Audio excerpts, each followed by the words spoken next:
Manchester City s'est amusé avec Liverpool cet après-midi. On va revoir tout dans cette vidéo, les buts, les actions et on va débriefer. Salut à tous les gars, c'est Azial. On se retrouve pour un nouveau débrief. Ça faisait longtemps, mine de rien, qu'il n'y avait pas eu de débrief de match. J'avais débriefé le match de l'équipe de France, mais c'était un débrief où il n'y avait pas énormément de choses à dire. Là, il y en a beaucoup plus. Et là, franchement, il y en a beaucoup plus. Retour de la première ligue, retour des championnats, ça fait plaisir, honnêtement. On recommence un petit Manchester City-Liverpool qui fait bien plaisir. En plus, il y a eu du jeu, il y a eu des buts. Bon, il y a eu du jeu plus d'un côté que de l'autre. Vous devez vous en douter. En plus, dans cette vidéo, vous allez voir, franchement, j'ai bossé, les gars. Franchement, j'ai bossé. Je vous ai mis tous les buts. Là, on va voir tous les buts. Et la plupart des grosses images, pardon, lors du match, on va les voir. On va tout voir dans cette vidéo. Mais avant que la vidéo commence, comme d'habitude, les gars, je vous le demande gentiment, n'hésitez pas, le petit like, le petit abonnement, le petit partage, ça fait toujours plaisir et ça aide énormément pour le développement de la chaîne. Bon, on commence tranquillement cette vidéo, déjà pour parler que quand même, Manchester City-Liverpool, l'une des grosses affiches quand même côté Première Ligue, il n'y avait pas Haaland. Haaland était blessé, donc déjà tu peux te dire côté Manchester City, c'était un Manchester City qui était peut-être affaibli ou quoi.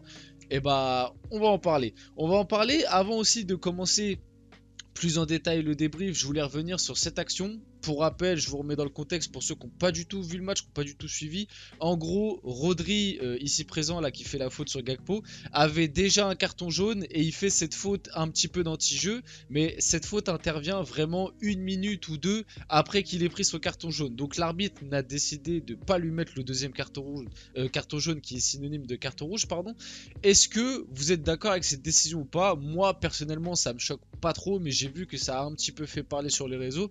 C'est pour ça que je voulais mettre ça là. N'hésitez pas à donner votre avis dans les commentaires. Si pour vous, Rodri sur cette action méritait rouge, moi personnellement, ça me choque pas qu'il ait pas pris rouge, sachant qu'il ait fait ses deux fautes à vraiment 1 minute 30 d'intervalle et que les fautes, c'est pas des fautes non plus grossières. Certes, il coupe un peu l'action de jeu, mais c'est pas des fautes où il fait mal. Donc, moi personnellement, ça me choque pas.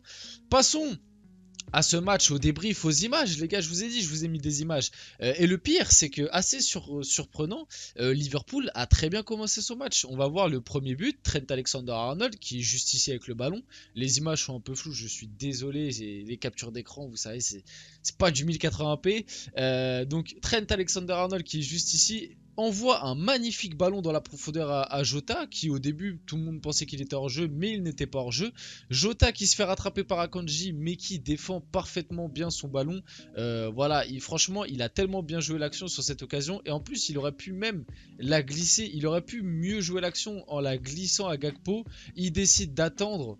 Il préfère du coup la glisser à Mohamed Salah. Mohamed Salah, on connaît sa spéciale. La petite enroulée, petit filet. Ça fait 1-0 pour Liverpool et à ce moment-là du match, honnêtement, tu peux te dire 17e minute de jeu, Liverpool qui mène 1-0 en jouant avec son style comme ils l'ont fait les autres années face à Manchester City où ça marchait plutôt bien dans un style de contre-attaque. Défensivement, ils étaient plutôt en place. Tu peux te dire, honnêtement, ça sent bon pour Liverpool pour ce match. Mais malheureusement, on a bien vu que finalement, c'était pas si bien que ça. Puisque vient la 27e minute de jeu, cette action qui, je vais pas remuer le couteau dans la plaie, mais sur cette action, Van Dijk il se fait complètement manger par Riyad Mahrez. Riyad Mahrez qui trouve un relais avec Gundogan. Gundogan qui la sert à Grealish. Regardez s'il vous plaît le placement d'Alexander-Arnold. Après j'ai une autre image pour vous le montrer. Défensivement, Liverpool c'est une catastrophe. Il n'y a pas que défensivement, mais concrètement. Le souci actuel de Liverpool, honnêtement, c'est que défensivement et au milieu de terrain, c'est une catastrophe sans nom. Franchement, regardez l'alignement de la défense. Honnêtement, à Liverpool, le milieu et défensivement, c'est vraiment catastrophique. Bref, sur cette action, Gundogan, voilà, trouvé entre les lignes. Carrément, on peut croire que Manchester City était en pleine phase de contre-attaque, pardon. Mais non, c'était une attaque plutôt placée. C'était pas une grosse contre-attaque, quoi. Manchester City avait le ballon depuis déjà un certain temps. Gundogan qui est trouvé, qui va décaler Grealish, hop, centre arrêté pour Julian Alvarez qui est tout seul. Une classique Manchester City, ça fait un partout. Regardez, et honnêtement les gars, regardez le placement d'Alexander-Arnold, c'est vraiment catastrophique. Honnêtement, c'est vraiment catastrophique. Bref, Alvarez qui célèbre, ça fait un partout. Alvarez qui, j'ai trouvé ça honnêtement, c'est vrai qu'Alvarez on n'en parle pas beaucoup parce qu'il y a Haaland à City, mais Julian Alvarez... En termes de transfert cet été, je crois que c'est l'un des meilleurs rapports qualité-prix qu'il y a eu sur le marché, hein. Enfin, il a été fait l'hiver dernier, je crois, le transfert, mais Alvarez est arrivé cet été. Et honnêtement, ils l'ont pris pour combien? Ils l'ont pris pour une quinzaine de millions d'euros. Et l'apport qu'il a à Manchester City, honnêtement, ce joueur est très très intéressant. Il a quand même gagné la Coupe du Monde, faut pas l'oublier, en prenant la place à Lautaro Martinez, les gars. C'est pas n'importe qui quand même. Bref, ça fait un partout. Alvarez, encore lui d'ailleurs, qui donc là, on est vraiment rentré, enfin, début de deuxième mi-temps. La mi-temps a repris depuis moins d'une minute. Alvarez qui va chercher ce magnifique ballon en profondeur pour Mahrez. Mahrez qui va réussir à prendre de vitesse Robertson, même si Robertson était un peu plus loin. Un peu pareil que sur le premier but, centre en retrait. Mahrez, pied droit, qui met un magnifique centre, hein. Honnêtement, là avec les screens, ça lui porte pas trop, ça met pas trop en valeur le centre, mais le centre est vraiment magnifique parce qu'il arrive à la mettre pile poil dans la course de De Bruyne en contournant Robertson et en évitant la sortie d'Alisson. Et De Bruyne qui finit dans le but vide, bah on voit bien qu'Alisson n'a pas pu la prendre. Ça fait 2-1 pour Manchester City. Guardiola qui était ravi. Honnêtement, honnêtement sur ce match-là, Guardiola, il a vraiment les caméras. C'est vraiment les caméras. C'est je célèbre devant Tsimikas et tout. Non, vraiment, Guardiola, c'est vraiment les caméras. On arrive au troisième but. Je vous ai pas mis l'action avant. C'est encore Mahrez, si je me trompe pas, qui déclenche l'action qui est juste là. Ça revient. C'est un tir qui, je crois, arrêté par Konaté du pied. Un tir de Mahrez ou d'Alvarez. Non, ça doit être un tir d'Alvarez arrêté du pied par Konaté. Ça revient dans les pieds de Gundogan. Gundogan qui a le sang-froid, qui se joue encore d'Alexander-Arnold, qui voilà, fait de la tectonique, je sais pas. Il est un peu loin, oui, bon, voilà. Et qui va finir ici, petit filet, tranquille. Ça fait 3-1. Et à ce moment-là du match, honnêtement, on s'est dit, bon, c'est rideau. Liverpool, ils sont KO. Déjà que ils étaient pas. Franchement, ils ont fait 20 bonnes premières minutes de jeu. Liverpool, j'ai trouvé. Notamment peut-être parce que la défense de City sur les 20 premières minutes, je les ai pas trouvées hyper rassurants. Mais mine de rien, il y a eu des choses intéressantes, on va dire, côté Liverpool. Mais alors, à partir du moment où il y a eu l'égalisation, même un peu avant l'égalisation, mais à partir du moment où il y a eu l'égalisation de City, honnêtement, Liverpool a coulé et au fur et à mesure du match, ça a été de pire en pire, quoi. Et puis quand tu rentres à la mi-temps, il y a un partout, tu te dis bon allez pourquoi pas, et au final tu prends le 2-1 au bout de 40 secondes de jeu et le 3-1 au bout de 8 minutes. Bah voilà, tu sais que le match va être fini. Du coup, le match continue. Manchester City a vraiment roulé sur Liverpool en deuxième mi-temps. Il n'y a pas eu match.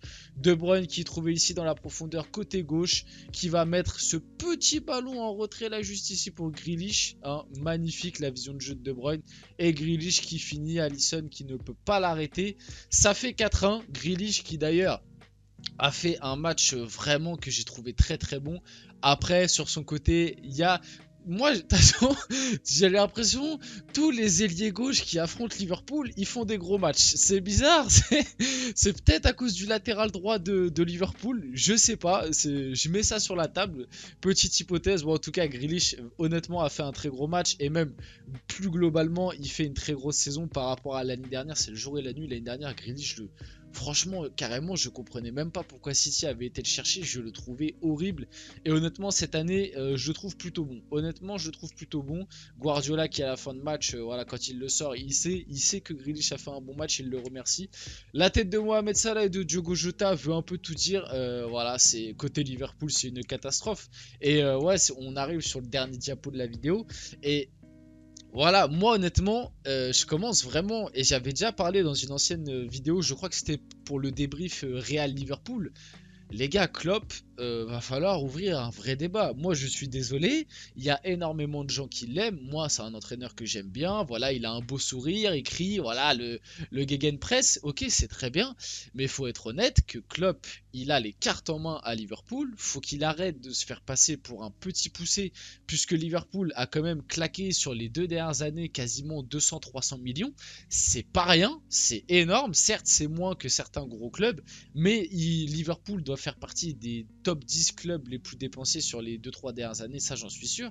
Et mine de rien, l'effectif ne se renouvelle pas, ou alors se renouvelle très mal. Moi, je suis désolé, côté Liverpool, à l'heure actuelle, Gakpo, je suis pas convaincu. Je comprends toujours pas comment Alexander-Arnold ne peut pas avoir un minimum de concurrence vu les performances qu'il fait. Les gars, la concurrence d'Alexander-Arnold, c'est un jeune de 18 ans ou alors James Milner qui est milieu de terrain. Faut se rendre compte un petit peu de l'effectif de Liverpool qui, moi, je trouve, est vraiment mauvais. Ou oui, sinon, à la limite, en latéral droit, tu peux mettre Joe Gomez, mais Joe Gomez qui est aussi mauvais. Donc en fait, t'as deux mecs mauvais en latéral droit. Même si Alexander-Arnold, honnêtement, je sais qu'il a des qualités incroyables, mais à l'heure actuelle, il faut lui mettre une concurrence. Là, c'est plus possible. Le mec est perdu. Et même moi, je comprends pas pourquoi Klopp n'a toujours pas testé Trent au milieu. T'as besoin de milieu, teste Trent au milieu et va chercher un mec latéral droit. Et voilà, moi, honnêtement, je comprends pas. Van Dijk, c'est plus possible, honnêtement. Tu sens que le mec, il a plus envie de jouer au foot. Devant, moi, Gakpo, Darwin Nunez, tout ça là. Moi, je suis pas convaincu. Ça peut devenir des bons joueurs, mais je suis pas sûr que ça pourra remplacer Salah, Mané, Firmino. J'en suis pas sûr. Salah, le pauvre, qui est un petit peu le seul rescapé de cette grande génération, qui, on le sent, il en a marre, il est perdu, il en peut plus. C'est le seul qui, entre guillemets, sait sortir son épingle du jeu à certains moments. Malgré tout, il a mis des buts importants. Des fois, il a choke aussi, comme tout le monde. Mais dans les gros matchs, dans les gros rendez-vous, entre guillemets, si je peux dire ça, c'est le seul qui répond un peu présent. Et honnêtement, ouais, cette équipe de Liverpool, moi j'y crois plus, honnêtement j'y crois plus, j'ai même de gros doutes, je pense pas qu'ils vont aller chercher le top 4 significatif de Ligue des Champions, je vous le dis honnêtement. Et Klopp, il a de la chance qu'il est là depuis 8 ans et qu'il a fait un énorme travail. Parce que honnêtement, c'est n'importe quel autre coach, il se fait licencier. L'équipe propose rien sur le terrain, ça joue pas. Les joueurs, t'as l'impression qu'ils sont dépités. On l'a vu aujourd'hui, Konaté par exemple a pas été bon, alors qu'avec l'équipe de France, il y a de cela 3 jours, il était rayonnant. On s'est dit on a la meilleure charnière d'Europe. Là, cet après-midi, Konaté face à City, il fait peine à voir, hein. Après, il n'est pas très bien entouré, ça je peux vous l'accorder. Bref, c'était mon constat, franchement, côté Liverpool, à part Salah et à la limite Harvey Elliott que j'ai trouvé pas mal, et encore, ouais, Diogo Jota aussi qui a été pas mal, mais ouais, c'est trop compliqué de sortir des tops côté Liverpool, c'est quasi que des flops. Côté City, moi en top, je mettrais globalement l'attaque. C'est-à-dire Grealish, Gundogan, De Bruyne, Mahrez et Alvarez, donc ceux qui font l'attaque en gros. Et en flop, assez surprenant, mais je mettrais l'aspect défensif, parce que malgré tout, même si ça a été beaucoup mieux en deuxième mi-temps, mais c'est parce que Liverpool a complètement plongé, en première mi-temps et notamment sur les 20 premières minutes, j'ai trouvé City très friable défensivement. Donc pourquoi pas avoir à corriger, parce que face au Bayern, ça pourrait être inquiétant. En tout cas, c'était Asial, j'espère que ce débrief vous a plu. Si c'est le cas, n'hésitez pas, le petit like, le petit commentaire, le petit partage, ça fait toujours plaisir. Et on se retrouve très rapidement pour une prochaine vidéo.